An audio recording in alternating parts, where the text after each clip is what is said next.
Chimordane's passion is ferocious, complete, and carnally mystical. In this struggle between revolution and reaction, Lantenac and Gauvain try to kill each other, attacking and retreating in a whirl of endless massacres. Yet this story of multiple horrors opens when a hungry widow and her 3 children are discovered by the men of a Republican battalion, who decide to adopt the children one radiant day in May when les oiseaux gazouillent au-dessous des bayonnettes. The children will later be captured by Lantenac, who shoots the mother and takes the little ones, now Republican mascots, as hostages. The mother survives the execution and wanders about, desperately looking for them, while the Republicans fight to free the 3 innocent captives, who are held prisoner in the dark medieval tower where Lantenac is then besieged by Gauvain. After fierce resistance, Lantenac manages to escape from the siege along a secret passage, but his followers have set fire to the tower and the children are about to perish. The desperate mother reappears, and Lantenac, who undergoes a sort of transfiguration and is transformed from Satan into a salvific Lucifer, re-enters the tower and allows himself to be captured by his enemies in order to rescue the children and bring them to safety. While waiting for the trial that Chimordane has organized on the spot, arranging for the guillotine to be brought there, Gauvain asks himself whether a man who has redeemed his errors through an act of generosity has to be sent to death. He enters the prisoner's cell where, in a long monologue, Lantenac reaffirms the rights of the throne and the altar. In the end, Gauvain lets Lantenac escape, and waits in the cell in his place. When Chimordane discovers what he has done, he has no choice but to put Gauvain on trial and, with his casting vote, to decide his death, the death of the only person he has ever loved. The recurring theme of the 3 children to some extent accompanies the troubled story of Gauvain, who, through his kindness and compassion, will face the punishment that awaits him, and both of the themes cast a ray of hope on that future that can only be brought about through human sacrifice. It is to no avail that the whole army shouts out for their commander to be reprieved. Chimordane knows the suffering of deepest love but has dedicated his life to duty, to the law, and he is guardian of that revolutionary purity that is identified with terror, or rather, with the terror. Yet at the moment Gauvain's head rolls into the basket, Chimordane fires his pistol into his own heart, and those 2 souls, tragic sisters, took flight together, the shadow of the one blending with the light of the other. Is that it? Did Hugo simply want to reduce us to tears? Of course not, and the first observation has to be made in narrative rather than political terms.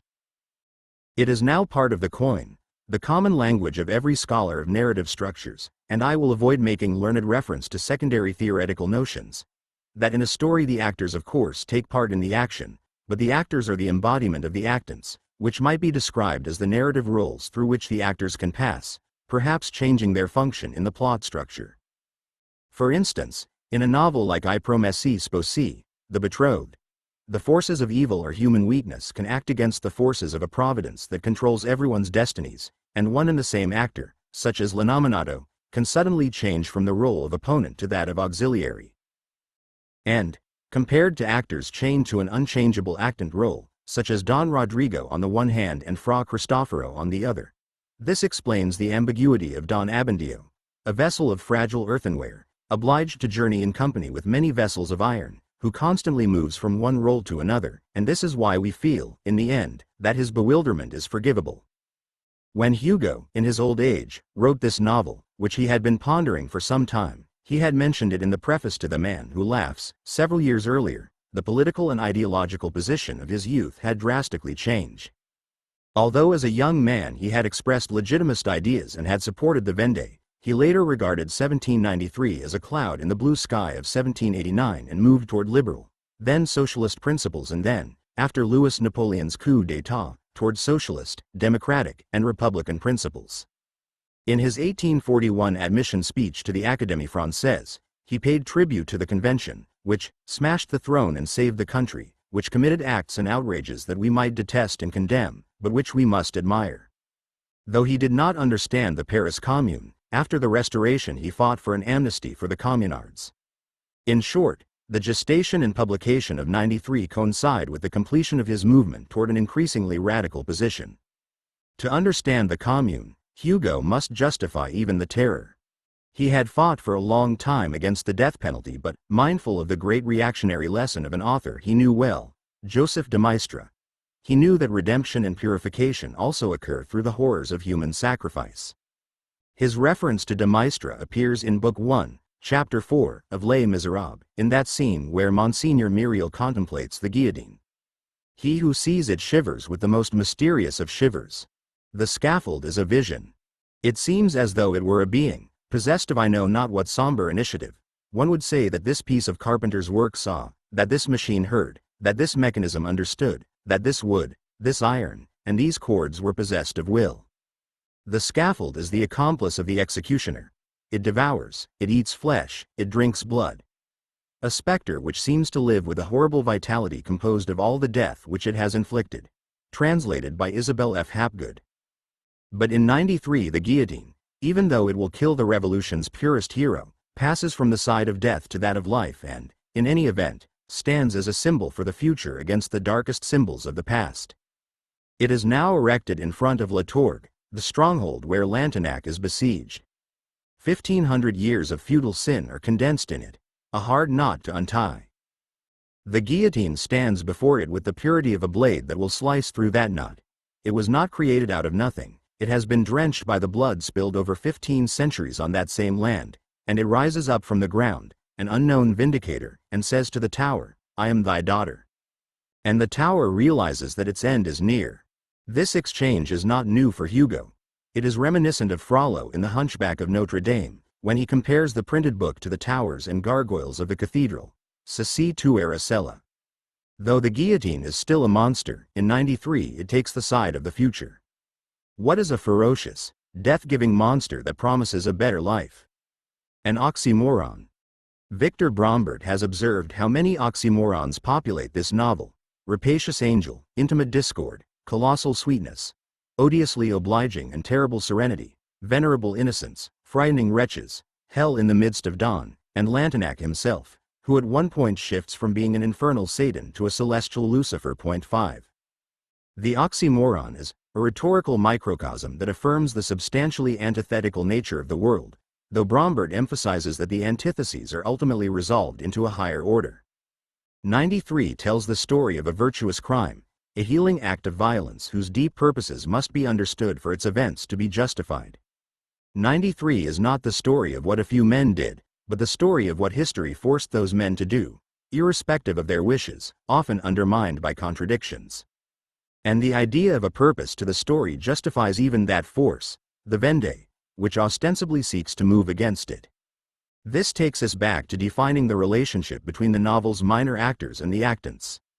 Each individual and each object, from Merit to the guillotine, represent not themselves but the great forces that are the actual protagonists of the novel. Hugo presents himself here as the authorized interpreter of divine will, and seeks to justify each story he tells from the point of view of God. Whatever Hugo's God might be, he is always present in his narrative to explain the bloody enigmas of history. Perhaps Hugo would never have written that everything real is rational, but he would have agreed that everything ideal is rational. In any event, there is always a Hegelian tone in acknowledging that history marches toward its own ends, over the heads of the actors condemned to embody its purposes. Just think of the Beethovenian description of the Battle of Waterloo in Les Miserables. Unlike Stendhal, who describes the battle through the eyes of Fabrizio, who is in the midst of it and doesn't understand what is going on, Hugo describes the battle through the eyes of God. He watches it from above. He knows that if Napoleon had known there was a cliff beyond the crest of the Mont Saint-Jean plateau, but his guide had failed to tell him about it, Milhaud's cuirassiers would not have been destroyed by the English army. That if the shepherd boy who was Bülow's guide had suggested a different route, the Prussian army would not have arrived in time to decide the fate of the battle. But what does it matter, and what is the importance of the miscalculations of Napoleon, actor, the folly of Grouchy, actor, who could have returned but didn't, or the ruses, if such they were, of the actor Wellington, seeing that Hugo describes Waterloo as a first-rate victory by a second-rate leader? This vertigo, this terror, this downfall into ruin of the loftiest bravery which ever astounded history, is that causeless? No, the shadow of an enormous right hand is projected athwart Waterloo. The disappearance of the great man was necessary to the advent of the great century. Someone, a person to whom one replies not, took the responsibility on himself. The panic of heroes can be explained. In the Battle of Waterloo there is something more than a cloud, there is something of the meteor. God has passed by. Volume 2, Book 1, Chapter 13. And God also passes through the Vendée and the Convention, gradually putting on the actorial guise of wild, ferocious peasants, of aristocrats converted to égalité, of heroes gloomy and nocturnal like Chimordain, or radiant like Gauvain. Hugo sees the Vendée rationally as a mistake. But since this mistake was deliberate and kept under control by a providential, or fatal, plan, he is fascinated by the Vendée, and turns it into an epic. He is skeptical, sarcastic, petty in describing the men who populate the Convention, but he sees them as giants, or rather, he gives us a gigantic picture of the Convention. This is why he isn't worried that his actors are psychologically rigid and bound up in their destiny. He isn't worried that the cold frenzies of Lantenac, the harshness of Chimordain, or the hot passionate sweetness of his Homeric Gauvain, Achilles, Hector, are improbable. Hugo wants us to feel through them the great forces at play. He wants to tell us a story about excess, and about excess that is so inexplicable that it can only be described through oxymorons. What style do you use to talk about one excess, about many excesses? An excessive style. That is exactly the style that Hugo adopts. We have seen in The Man Who Laughs that one of the manifestations of excess is the vertiginous reversal in events and points of view. It is difficult to explain this technique, of which Hugo is the master. He knows that the rules of tragedy require what the French call a coup de théâtre. In classical tragedy, one is generally more than enough. Oedipus discovers he has killed his father and slept with his mother. What more do you want? End of the tragic action, and catharsis, if you're able to swallow it.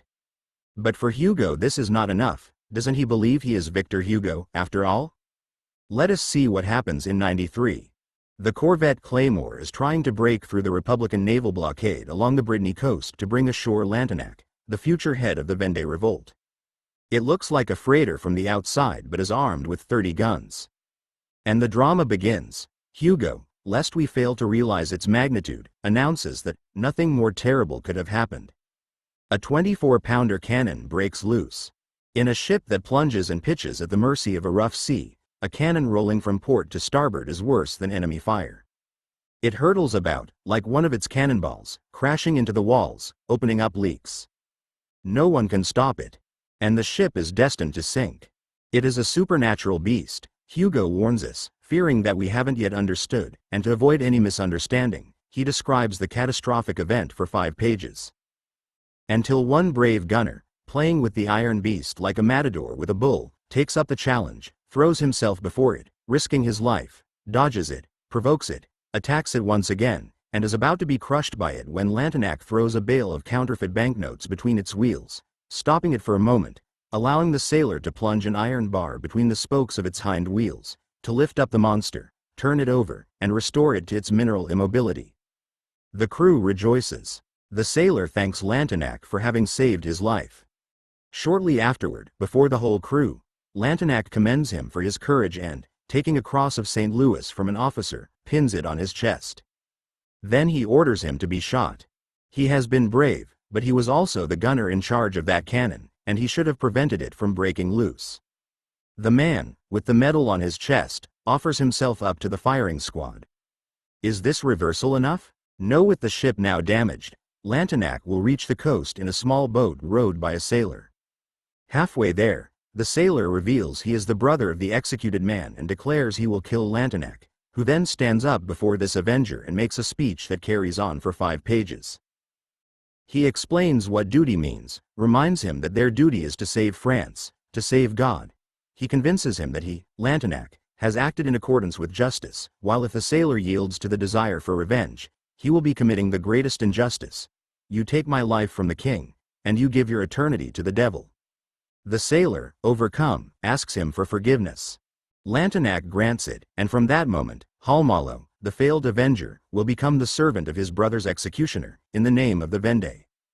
Enough of this excessive series of reversals. Let us turn to the other, and principal, force for excess, the endless list.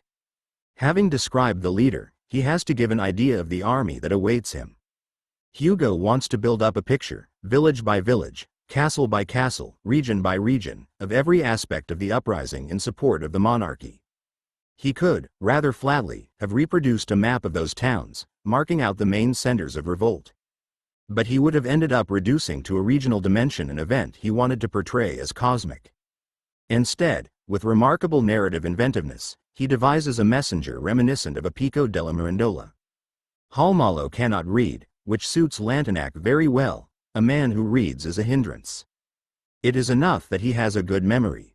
And he gives him his instructions, which I will set out only in part, because this time the list covers 8 pages. Good. Listen, Halmalo. You must go to the right and I to the left. I shall go in the direction of Fougères, and you must go towards Bazouges. Keep your bag, which gives you the appearance of a peasant. Conceal your weapons. Cut a stick for yourself in the hedges. Creep through the rye, which is high. Keep a distance from those you meet. Avoid the roads and the bridges. Do not enter Pontorson. You know the woods? Everywhere. All over the country? From Noirmoutiers to Laval. You know their names too? I know the woods. I know their names. I know all of them. You will not forget anything? Nothing. Good. Now, pay attention. How many leagues can you walk a day? 10, 15, 18, 20, if necessary. It will be necessary. Don't lose a word of what I am going to tell you. You must go to the woods of Saint Aubin. Near Lamballe? Yes. On the edge of the ravine between Saint Roule and Plédeliec there is a great chestnut tree. You must stop there. You will see nobody. You must make a call. Do you know how to make this call? He handed the green silk bow to Halmalo. Here is my badge of command. Take it. It is important that nobody should know my name at present. But this bow will be enough. The fleur-de-lis was embroidered by Madame Royal in the Temple prison. Listen carefully to this. This is the order. Rise in revolt. No quarter. Then on the edge of the woods of Saint Aubin give the call. You must give it 3 times. The 3rd time you will see a man come out of the ground. This man is Planchenoit, also called Coeur de Roy. Show him this knot. He will understand. Then go, whatever way you can, to the woods of Estillé. You will find there a knock-kneed man surnamed Mousqueton, and who shows pity to nobody. You will tell him that I love him and that he is to stir up his parishes. You will then go to the woods of Cousbin, which is 1 league from Ploermel. Make the call of the owl.